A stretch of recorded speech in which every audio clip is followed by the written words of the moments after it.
పవన్ కళ్యాణ్ గారి నాయకత్వం, పవన్ కళ్యాణ్ గారి నాయకత్వం, ఉదయ్ శ్రీనివాస్ గారి నాయకత్వం, ఉదయ్ శ్రీనివాస్ గారి నాయకత్వం. జై జనసేన,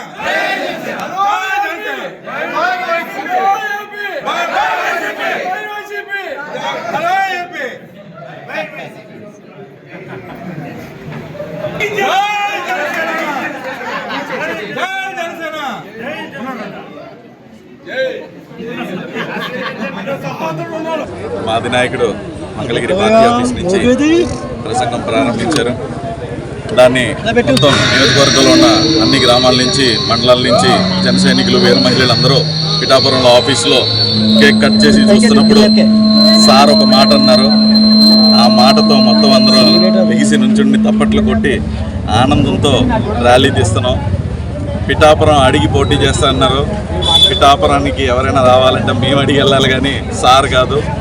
సార్ది పిఠాపురం. పిఠాపురం అందరం కూడా, పిఠాపురం నియోజకవర్గంలో ఉన్న అందరం కూడా సార్ని రెండు చేతులు జోడించి ఇక్కడికి వచ్చి పోటీ చేయవలసిందిగా కోరుకుంటున్నాం. అది పిఠాపురం ఎంత అభివృద్ధి చెందుద్దని మా అందరికీ తెలుసు. సార్ రాక కోసం పిఠాపురం నియోజకవర్గం అంతా కూడా 2000 కళ్ళలతో ఎదురు చూస్తున్నామని ఈ సందర్భంగా ఎంతో ఆనందంగా తెలియపరుస్తున్నాం. ఈరోజు 11 ఏళ్ళుగా మేము పిఠాపురం నియోజకవర్గంలో అందరూ కూడా జనసేన కార్యకర్తలు, నాయకులందరూ కూడా మేము వేసి చూస్తున్నాం. మా నాయకుడు, అధినాయకుడు ఇక్కడ పోటీ చేయాలని చెప్పి మా 11 ఏళ్ళ కోరిక నెరవేరింది. ఈరోజు జనసేన 11వ ఆవిర్భావ సభకి సందర్భంగా పవన్ కళ్యాణ్ పిఠాపురం నుంచి పోటీ చేయడం, శ్రీపాదరుడు ఆ రోజు చెప్పాడు, శ్రీపాదరుడు ద్వారా కానీ పోటీ చేస్తాను, ఆయన దైతుని పోటీ చేస్తాను. అలాంటి కోరిక నెరవేరింది. మా అందరికీ సంతోషం చేస్తుంది.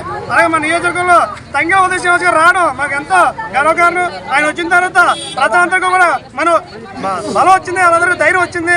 ఈరోజు స్థానికులు కొంతమంది వ్యక్తిగత రాజకీయాల కోసం జనసేన ఎదిగిన ఏదైనా కూడా చేద్దామని చూస్తున్నారు. వాళ్ళందరికీ గుణపాఠం కుదిరింది.